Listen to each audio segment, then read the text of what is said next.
दोस्तों, पितृपक्ष में भूल कर भी मत खाना यह 3 चीजें, वरना आपके पितृ हो जाएंगे। नाराज घर में आ जाएगी, कंगाली परिवार के सभी सदस्यों को लग जाएगा पितृदोष। दोस्तों, जब हमारे पितृ हमसे प्रसन्न होते हैं तो उनका आशीर्वाद हमारे जीवन में सुख, शांति और समृद्धि प्रदान करता है। और जब हमारे पितृ हमसे प्रसन्न नहीं होते हैं तो हमें पितृदोष का सामना करना पड़ता है, जो हमारे जीवन में रुकावटें, परेशानियां और कठिनाइयां लेकर आता है। पितरों की नाराजगी हमारे परिवार की समृद्धि और शांति पर गहरा प्रभाव डाल सकती है।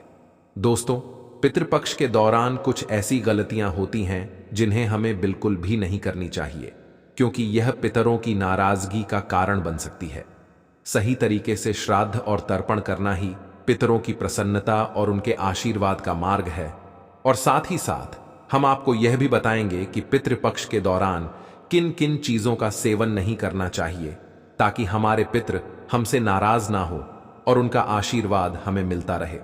तो इस वीडियो में आगे बढ़े उससे पहले, हे भोले बाबा, आपकी इस वीडियो को जो भी लाइक और चैनल को सब्सक्राइब करें, उसके जीवन में कभी दुख दर्द मत आने देना, उसका घर हमेशा धन धान्य से भरे रखना। दोस्तों, भाद्रपद मास की पूर्णिमा से लेकर अश्विन मास की अमावस्या तक के दिनों को पितृपक्ष या श्राद्ध पक्ष कहा जाता है। यह वह समय होता है जब हम अपने पूर्वजों की आत्मा की शांति के लिए पिंड दान, तर्पण और दान जैसे कर्म करते हैं और उनके प्रति श्रद्धा प्रकट करते हैं। इस वर्ष पितृपक्ष 17 सितंबर 2024 दिन मंगलवार से आरंभ हो चुके हैं। पितृपक्ष का पहला श्राद्ध अगस्त्य मुनि जी के नाम से किया जाता है। हर साल यह भाद्रपद शुक्ल की पूर्णिमा से शुरू होता है और अपने पूर्वजों के प्रति सम्मान और श्रद्धा अर्पित करने का यह विशेष समय होता है। दोस्तों, इस बार भाद्रपद मास की पूर्णिमा 17 सितंबर मंगलवार के दिन है और इसी दिन अगस्त्य मुनि के नाम से श्राद्ध किया जाएगा। वहीं पितृपक्ष का अंतिम श्राद्ध अश्विन माह की अमावस्या तिथि को किया जाएगा, जो इस साल 2 अक्टूबर बुधवार के दिन पड़ेगा। इसे सर्वपी अमावस्या या वस्या श्राद्ध के नाम से भी जाना जाता है। हिंदू धर्म की मान्यता है कि साल में एक बार यमराज सभी आत्माओं को पृथ्वी पर भेजते हैं। यह आत्माएं अपने परिवारजनों से तर्पण ग्रहण करने के लिए धरती पर आती हैं। जो व्यक्ति अपने पितरों का श्राद्ध और तर्पण नहीं करता, उनके पितृ उनसे नाराज हो जाते हैं। इसलिए पितृपक्ष के दौरान तर्पण और श्राद्ध करना अत्यंत महत्वपूर्ण माना गया है, ताकि पितरों की आत्मा को शांति और संतोष प्राप्त हो सके। दोस्तों, पितृपक्ष के दौरान पितरों का तर्पण करना अत्यंत आवश्यक माना गया है। यह कहा जाता है कि जब हम श्रद्धा भाव से अपने पितरों के लिए तर्पण करते हैं तो इससे परिवार के सदस्यों के लिए प्रगति और समृद्धि के द्वार खुलते हैं। साथ ही पितृदोष का निवारण भी होता है। ऐसा माना जाता है कि जिस घर में पितृदोष होता है वहां वंश वृद्धि रुक जाती है। न तो पेड़ पौधे पनप पाते हैं और न ही किसी मांग कार्य को सफलतापूर्वक पूरा किया जा सकता है। यह एक बहुत ही गंभीर दोष होता है, जिसका निवारण केवल पितरों की कृपा से ही संभव है। ब्रह्म वैवर्त पुराण के अनुसार देवताओं को प्रसन्न करने से पहले मनुष्य को अपने पितरों यानी अपने पूर्वजों को संतुष्ट करना चाहिए। जब हमारे पितृ प्रसन्न होते हैं तभी हमारे कार्य सफल होते हैं और हमें जीवन में उन्नति प्राप्त होती है। इसलिए पितृपक्ष का यह समय बहुत ही महत्वपूर्ण है। इस समय में अपने पितरों के प्रति श्रद्धा और तर्पण अर्पित करना न केवल हमारी परंपरा है, बल्कि यह हमारे जीवन में शांति, समृद्धि और सफलता लाने का मार्ग भी है।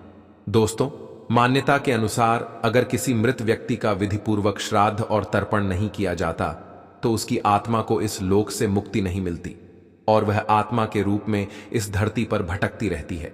इसीलिए पितरों की मुक्ति के लिए पितृपक्ष का समय बहुत ही महत्वपूर्ण माना जाता है। यह वह समय होता है जब हम अपने पूर्वजों को श्रद्धा से याद कर उनकी आत्मा की शांति के लिए तर्पण और पिंडदान करते हैं।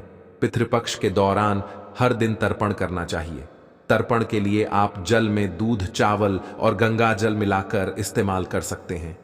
यह एक सरल विधि है जिसे आप अपने घर के आंगन या किसी पवित्र स्थान पर कर सकते हैं। तर्पण के साथ साथ पिंडदान भी अत्यंत महत्वपूर्ण होता है। पिंडदान के दौरान पके हुए चावल, दूध और तिल को मिलाकर पिंड बनाया जाता है। पिंड को शरीर का प्रतीक माना जाता है और यह पितरों की आत्मा के लिए किया जाने वाला एक प्रमुख कर्म है। इस दौरान कुछ विशेष नियमों का पालन करना चाहिए। उदाहरण के लिए, पितृपक्ष के समय किसी भी तरह के शुभ कार्य नहीं किए जाते। विशेषकर नई पूजा अनुष्ठान या मांगलिक कार्यों से बचना चाहिए। हालांकि देवताओं की नित्य पूजा या कोई व्रत संकल्प पहले से किया हुआ हो तो उसे जारी रखा जा सकता है, लेकिन ध्यान रहे, कोई नई पूजा या अनुष्ठान इस अवधि में नहीं किया जाना चाहिए, क्योंकि यह समय पितरों के प्रति समर्पित होता है।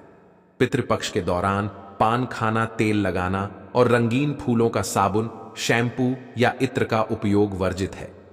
इन सभी वस्तुओं का उपयोग नहीं करना चाहिए, क्योंकि यह चीजें अशुद्धि का प्रतीक मानी जाती हैं।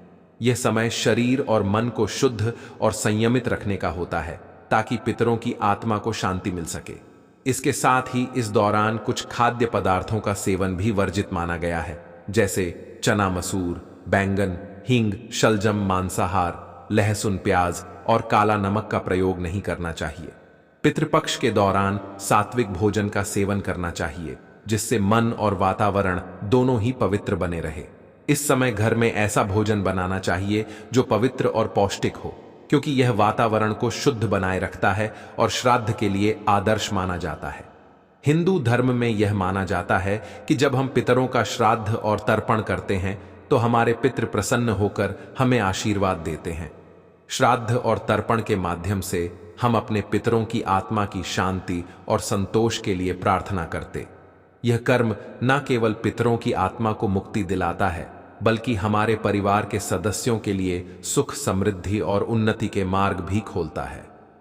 ब्रह्म वैवर्त पुराण के अनुसार किसी भी धार्मिक या आध्यात्मिक कार्य में सफलता प्राप्त करने के लिए पहले अपने पितरों को प्रसन्न करना आवश्यक है। जब पितृ संतुष्ट होते हैं तभी हमारे कार्य सफल होते हैं। इसीलिए पितृपक्ष का महत्व बहुत अधिक है। यह समय हमारे पूर्वजों के प्रति कृतज्ञता प्रकट करने और उनकी आत्मा को शांति देने का सर्वोत्तम अवसर होता है। इसलिए पितृपक्ष के दौरान अपने पितरों का श्राद्ध और तर्पण करना ना भूलें। यह न केवल हमारे पितरों को संतुष्ट करता है, बल्कि हमारे जीवन में भी सकारात्मकता और समृद्धि लाता है। इस समय का पालन पूरी श्रद्धा और भक्ति के साथ करें, ताकि आपके जीवन में पितरों का आशीर्वाद सदैव बना रहे। दोस्तों, पितृपक्ष के इन 16 दिनों में कुछ महत्वपूर्ण नियमों का पालन करना आवश्यक है। सबसे पहले, इस दौरान किसी भी प्रकार के नशीले पदार्थों का सेवन नहीं करना चाहिए। साथ ही जो व्यक्ति श्राद्ध कर रहा है उसे इन 16 दिनों तक ब्रह्मचर्य का पालन करना चाहिए। इसके अलावा इस समय में किसी भी प्रकार के नए वस्त्र, आभूषण या कीमती सामान खरीदने से बचना चाहिए, क्योंकि यह समय पितरों के प्रति समर्पण और शांति का होता है। जब श्राद्ध की तिथि का चयन हो जाए तो श्राद्ध कर्म को विधि पूर्वक करने के लिए किसी विद्वान पुरोहित को बुलाना चाहिए। श्राद्ध में तर्पण के लिए तिल, जल, चावल, कुशा और गंगा जल का प्रयोग अवश्य करें। लेकिन पितरों को विशेष प्रसन्न करने के लिए सफेद पुष्प, उड़द, गाय का दूध, घी, खीर, समा के चावल, जौ, मूंग और गन्ने से बना हुआ भोजन भी श्राद्ध में अर्पित करना चाहिए। यह सामग्रियां पितरों को अत्यंत प्रसन्न करती हैं और उनकी आत्मा को शांति प्रदान करती है। तुलसी, आम और पीपल के पेड़ों पर पितृपक्ष के दौरान जल अर्पित करना भी एक महत्वपूर्ण कर्म है।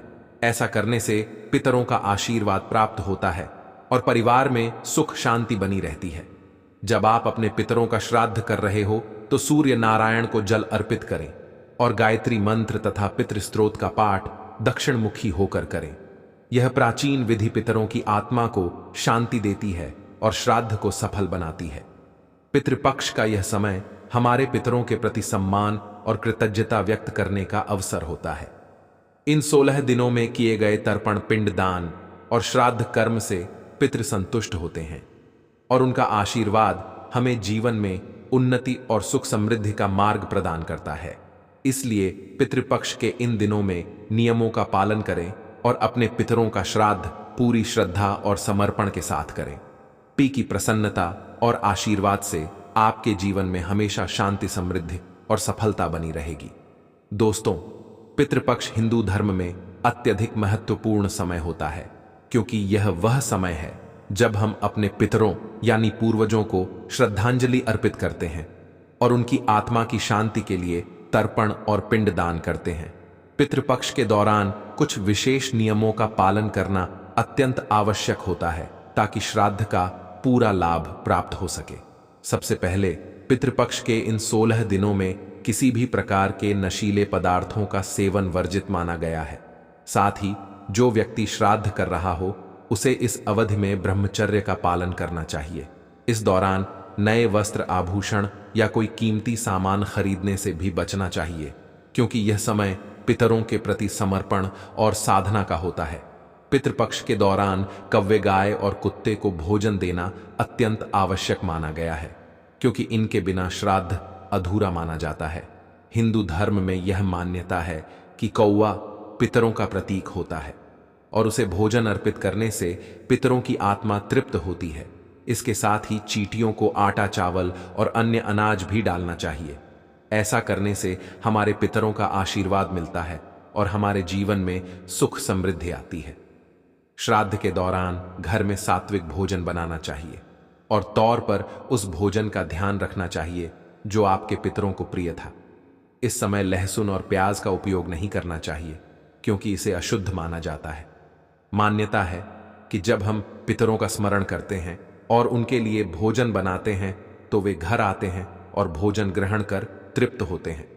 तर्पण और पिंड दान के बाद पुरोहित और ब्राह्मणों को भोजन कराना अत्यंत आवश्यक है। ब्राह्मणों को भोजन कराने के बाद उन्हें दक्षिणा वस्त्र, चावल, दाल, चीनी, नमक, मसाले, कच्ची सब्जियां, तेल और मौसमी फल दान में देना चाहिए। इसके बाद पितरों को धन्यवाद देना चाहिए और जाने अनजाने में हुई किसी भी गलती के लिए क्षमा मांगनी चाहिए। इसके बाद पूरे परिवार के साथ श्रद्धा और समर्पण के साथ भोजन ग्रहण करना चाहिए। अब बात करते हैं पितरों का तर्पण किस तिथि को करना चाहिए और किस प्रकार से किया जाना चाहिए।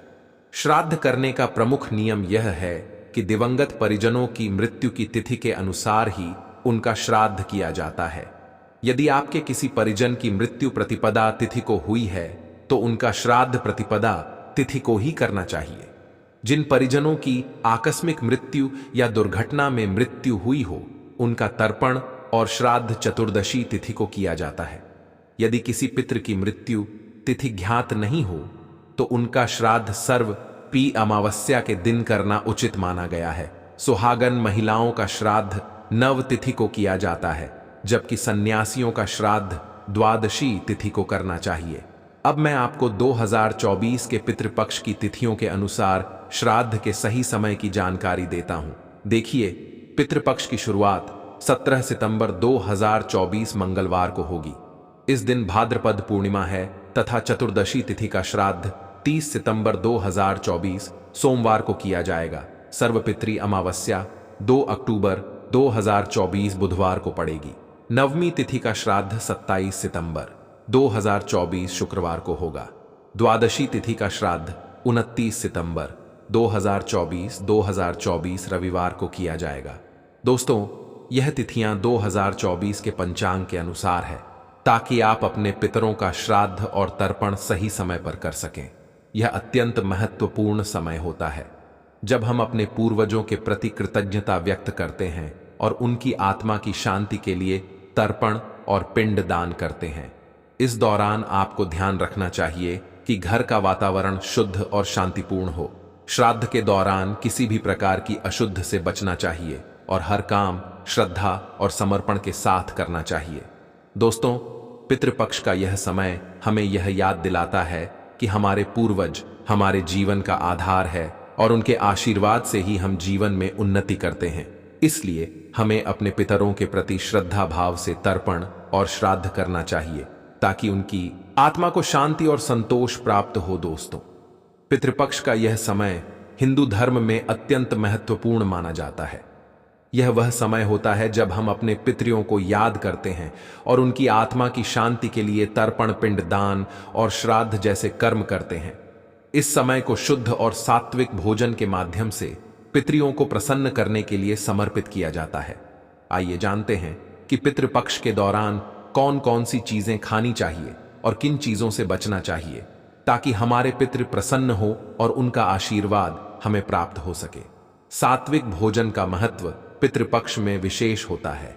सात्विक भोजन का मतलब होता है ऐसा खाना जो शुद्ध और ताजा हो और हमारे मन और शरीर को शांति प्रदान करे। सात्विक भोजन पितृओं की आत्मा को शांति और संतोष प्रदान करता है और उन्हें तृप्त करता है। इस प्रकार के भोजन में चावल, गेहूं की रोटी, बिना मसाले की सब्जियां, हरी सब्जियां और ताजे फल शामिल होते हैं। यह सभी चीजें हमारे पितृओं को प्रसन्न करती हैं और हमारे शरीर को भी शुद्ध और स्वस्थ बनाए रखती हैं। पितृओं को अर्पित करने के लिए सफेद खाद्य पदार्थों का विशेष महत्व होता है, जैसे कि सफेद चावल, गाय का दूध और खीर। यह सभी खाद्य पदार्थ पवित्रता के प्रतीक माने जाते हैं और पितृओं की आत्मा को शांति प्रदान करते हैं। खीर, जो कि गाय के दूध और चावल से बनाई जाती है, इसे पितृओं का प्रिय भोजन माना जाता है। इसे अर्पित करने से पितृ प्रसन्न होते हैं और उनका आशीर्वाद परिवार के सभी सदस्यों को प्राप्त होता है। सफेद चावल और तिल का भी विशेष महत्व होता है। तिल का तर्पण पितृओं को संतोष और शांति प्रदान करता है और इसे अर्पित करने से पितृओं की आत्मा को तृप्ति प्राप्त होती है। तिल का तर्पण करने से पितृओं को प्रसन्नता मिलती है। यह प्राचीन काल से ही एक महत्वपूर्ण कर्म माना गया है। तिल न केवल पितृओं की आत्मा को संतोष प्रदान करता है, बल्कि यह तर्पण के माध्यम से हमें पितृओं का आशीर्वाद प्राप्त करने में भी मदद करता है। इसके अलावा तिल का उपयोग आप अपने भोजन में भी कर सकते हैं ताकि पितृओं को संतोष प्राप्त हो सके। तिल से पिंडदान करना भी पितृओं को अत्यंत प्रसन्न करता है। गाय का दूध और घी का सेवन पितृओं को तृप्त करने के लिए अत्यंत महत्वपूर्ण होता है। गाय का दूध और घी शुद्धता और पवित्रता का प्रतीक होते हैं और इसे अर्पित करने से पितृओं की आत्मा को शांति और संतोष मिलता है। खीर, जो कि गाय के दूध से बनाई जाती है, इसे पितृओं को अर्पित करने से वे अत्यंत प्रसन्न होते हैं और उनका आशीर्वाद परिवार के सभी सदस्यों के जीवन में सुख, समृद्धि और शांति लाता है। पितृओं को प्रसन्न करने के लिए ताजे फल और मौसमी सब्जियों का सेवन भी अत्यंत शुभ माना जाता है। फल जैसे केला, नारियल, अमरूद और अन्य मौसमी फल पितृओं को अर्पित करने से उनकी आत्मा को संतोष प्राप्त होता है। इसके अलावा लौकी, कद्दू, तोरई जैसी हरी सब्जियों को भी पितृओं को अर्पित किया जा सकता है। यह सब्जियां शुद्ध और सात्विक मानी जाती हैं और पितृओं की आत्मा को तृप्त करती हैं। पितृओं की आत्मा की शांति के लिए श्राद्ध, तर्पण और पिंडदान के साथ साथ शुद्ध और सात्विक भोजन अर्पित करना भी बहुत जरूरी होता है। मसालेदार भोजन और तामसिक खाद्य पदार्थों से पूरी तरह से परहेज करना चाहिए, क्योंकि इससे पितृओं की आत्मा को अशांति मिलती है और उनका आशीर्वाद प्राप्त नहीं हो पाता है। लहसुन, प्याज और मांसाहार को तामसिक भोजन की श्रेणी में रखा जाता है और पितृओं को अशुद्ध का प्रतीक माना जाता है। इसलिए पितृपक्ष के दौरान तामसिक भोजन का सेवन बिल्कुल भी नहीं करना चाहिए। प्रिय भक्तों, आज के लिए इतना ही। मिलते हैं अगली वीडियो में। जय श्री राम।